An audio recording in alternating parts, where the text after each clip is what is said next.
Era un viernes 13. Desiree Hernández, Miriam García, las dos de 14 años, y Tony Gómez, de 15, acordaron concurrir esa noche del 13 de noviembre de 1992 a la disco Color. Salieron de sus casas en la localidad de Alcácer, vecina de La Picasen, ambas en la provincia de Valencia, con la ilusión de asistir a la fiesta de los estudiantes del Instituto de Picasen y la ligera preocupación de no tener forma de llegar hasta allí. Vivían a pocas cuadras de distancia, así que se pasaron a buscar y luego se dirigieron hacia la casa de Esther, otra amiga, que no las podía acompañar porque estaba enferma. Carecían de automóvil.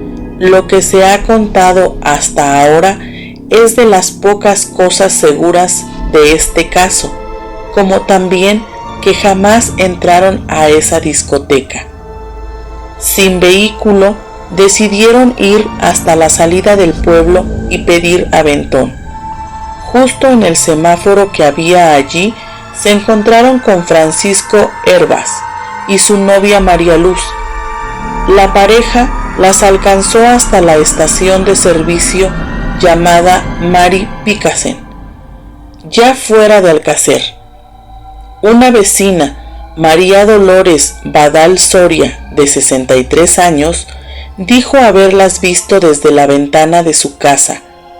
Estaban a unos 10 o 12 metros de su casa, en la esquina, haciendo la parada a los automóviles que venían de la entrada de Picasen hacia el norte. No eran las únicas, aseguró María Dolores, que pasaron 2 autos y el tercero, de color blanco, de 4 puertas, se detuvo. Serían aproximadamente las 8 de la noche. Relató también que sin que descendiese nadie, se abrió la puerta trasera y las 3 subieron. Ahí, en los asientos posteriores, había ya 2 personas que a la vista de la señora María Dolores le pareció que eran varones, aunque no pudo divisar si se trataba de jóvenes o adultos. Es decir, que dentro de ese coche había 7 personas, las 3 chicas, los 2 de atrás, más el conductor y un acompañante. El auto era más bien pequeño, pero la testigo no conocía ni la marca ni había visto la patente. Dijo que cuando se dio la noticia de la desaparición de las 3 chicas de Alcácer, al ver sus fotografías, María Dolores creyó que eran las 3 que había visto subir a aquel automóvil. También agregó que en ese momento en la calle había otros grupos de chicas y que había mucha luz en la calle, porque poco antes habían encendido los faroles. A la mañana, muy temprano, sin ninguna señal de Desiree, Miriam y Tony, sus padres salieron a buscarlas. Hasta fueron a la disco, pero ya estaba cerrada. A las 9:40 los papás hicieron la denuncia. Desde entonces, la búsqueda fue frenética y dolorosa, seguida con estupor en Alcácer, Picasen, Valencia y toda España. Había muy pocas pistas, pero se pensaba en un secuestro porque jamás llegaron a la disco y por la declaración de la vecina María Dolores Badal Soria. Nadie ponía en duda que la vecina las había visto subir a ese maldito auto pequeño con 4 hombres. El mundo se vino abajo el 27 de enero de 1993, es decir, 75 días después de la desaparición de Desiree, Miriam y Tony. 2 apicultores que se encontraban por la zona descubrieron los cuerpos en un paraje conocido como Barranco de la Romana. a unos 12 kilómetros al norte del pantano de Tous y unas 50 al suroeste de la ciudad de Valencia. A las 10 de la mañana, cerca de las colmenas, los apicultores descubrieron un brazo humano medio desenterrado que llevaba un reloj de gran tamaño en la muñeca. Llegaron policías y más tarde el juez de Alcira, a 32 kilómetros de Alcácer, José Miguel Bort. El magistrado ordenó el levantamiento del cadáver, dictándole al secretario judicial que iba escribiendo. En la superficie aparece una mano saliente deshuesada prácticamente en su totalidad, con 2 huesos salientes y un reloj blanco. Renglones más abajo del acta, el juez dictó al secretario: retirando la tierra, aparece en primer lugar un cuerpo, se aprecia que tiene las manos atadas. Algo estaba mal. Una mano suelta o 2 manos atadas tratándose del mismo cadáver. El tamaño del reloj en el brazo hizo pensar que se trataba de un hombre. Al excavar, sin embargo, descubrieron otros 2 cuerpos, los 3 de mujeres, muy deteriorados, envueltos en una alfombra grande y nueva. Los restos estaban en el interior de una gran fosa que fue cavada a propósito para colocar los cadáveres, como si fuese una tumba. Los 3 estaban maniatados y apilados uno encima del otro, pero sin tocarse entre sí. 2 presentaban la cabeza separada del resto del cuerpo. Su indumentaria estaba muy estropeada, al punto de ser complicado identificar colores y texturas. Se pensó que podían ser las chicas de Alcácer. En los alrededores de la fosa había muchos objetos, muchos pisoteados, otros apenas considerados y unos pocos examinados. Se hizo nada más que una sola fotografía de los cuerpos dentro de la fosa que mostraba un amasajio más que otra cosa. No se preservó el lugar antes de sacar los cadáveres. Se cambiaron de sitio y posición los objetos registrados con la excusa de fotografiarlos mejor. Es decir, que el lugar donde se tomaron las fotos no era el sitio original. Otros elementos no fueron retratados siquiera, como muchos fragmentos de hueso y hasta una piedra con manchas de sangre. Por ejemplo, hubo objetos que directamente se vieron primero y luego desaparecieron. No se inspeccionó una casilla o barraca cercana. Llamativamente, no había sangre en el sitio del hallazgo. No se hizo un croquis con la posición de los restos tal como fueron hallados dentro de la fosa. Los cadáveres fueron trasladados en un vehículo inapropiado, que no tenía capacidad para contenerlos, y parte de los féretros sobresalían del vehículo y saltaban por los movimientos bruscos producidos por el terreno. En los alrededores de la fosa se hallaron muchas piezas de diversa índole, como un cartucho 9 milímetros sin percutir y hasta un videojuego, que se mencionaron genéricamente pero no se detallaron ni se incluyeron en acta alguna. Una prueba concluyente de que la investigación criminalística dejó mucho que desear. Apareció en junio de 2019 cuando una pareja de novios encontró muy cerca de la misma fosa unos pequeños huesos, falanges de una mano, que sometidos a pruebas de ADN resultaron pertenecer a una de las víctimas, a Miriam, 26 años después del hallazgo de los cadáveres. De regreso a 1993, entre los elementos cercanos a la improvisada tumba de las chicas, se halló un pedazo de papel arrugado y roto junto a unos matorrales.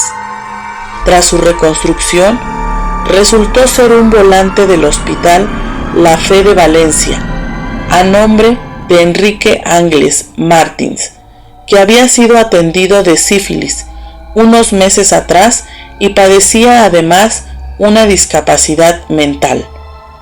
¿Cómo estaba allí ese papel casi 3 meses después, si el viento siempre castiga esa zona?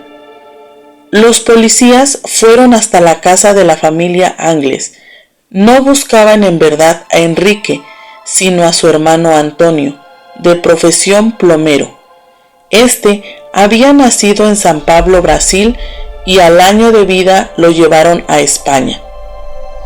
Antonio tenía antecedentes por asalto y tráfico de drogas. Había estado 2 años preso por secuestrar, encadenar y moler a golpes a una adicta de 20 años, Nuria Pera, que le había robado unos gramos de heroína. La policía creía que la constancia médica hallada inexplicablemente en la fosa había sido prescripta para Antonio, que se hizo pasar por su hermano Enrique. Antonio se escapó y no pudieron dar con él. Cuando estaba la policía en casa de su familia, llegaron otros hermanos de Angles, Mauricio y Ricardo, junto con un amigo, Miguel Ricard, alias El Rubio. Un policía reconoció a este último como cómplice de Antonio y lo metieron preso, acusado de la violación y el triple crimen de los jóvenes de Alcácer. Antonio Angles permanece prófugo en la actualidad. Se ha dicho que se escapó hacia Irlanda. Regresó a Brasil o tal vez no se sabe hacia dónde fue.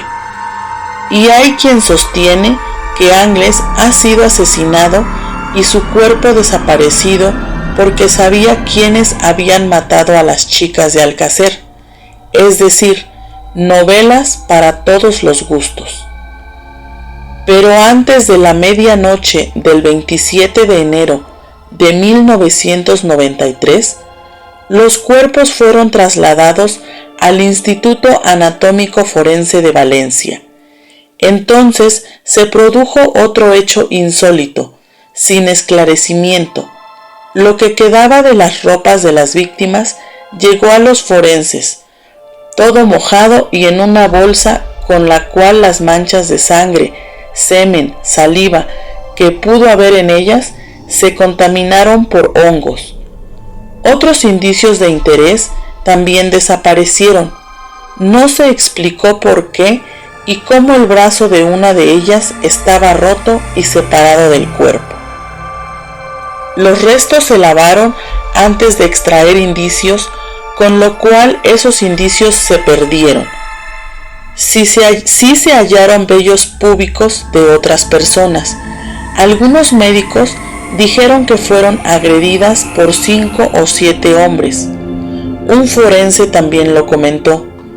Trascendió entonces que si le decían que fueron 2, pues habían sido 2.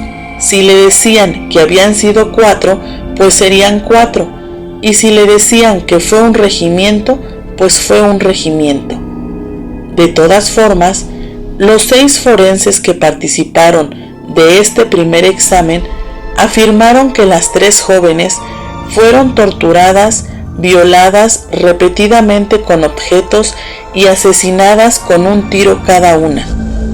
El arma utilizada nunca apareció. Lo que sí apareció fue una cruz de Caravaca en la espalda de una de las chicas, y esta circunstancia jamás se explicó por qué esa cruz no pertenecía a ninguna. Un periodista llamado Juan Ignacio Blanco en 2017 reveló que tenía copias de un video de porno duro con torturas a las jóvenes. El Rubio, Ricard, confesó y contó una historia que se convertiría en la historia oficial, es decir, adoptada luego por los jueces del caso sin cambiarle casi una coma. Dijo que en un auto Opel Corsa levantaron a las 3 chicas que estaban haciendo parada. Las llevaron a una caseta o choza cerca del barranco de la Romana. Las ataron a un listón de madera dentro de la casilla y que Angles las había desatado para violarlas. Dijo que él lo ayudó sosteniendo las piernas de las jóvenes. Admitió que violó a Desiree incluso antes de que entraran en la barraca. Salieron a comer algo y al regresar continuaron violándolas. Como las víctimas lloraban sin parar, Angles, fastidioso, cavó una fosa a 400 metros de la casilla y las llevó hasta allí para matarlas de un tiro a cada una. Las envolvieron en una alfombra y las enterraron. La declaración era muy prolija, como aprendida de memoria o casi dictada. Ricard declaró 3 veces más y en estas ocasiones dijo que la policía lo había torturado la primera vez para que se hiciera cargo de los crímenes. El médico que lo revisó antes de que declarara por primera vez dijo que no tenía golpes. Sus retractaciones no fueron tenidas en cuenta. Nunca se le pidió a Miguel Ricard que reconstruyera el camino exacto por donde llevaron a las chicas hasta la Romana.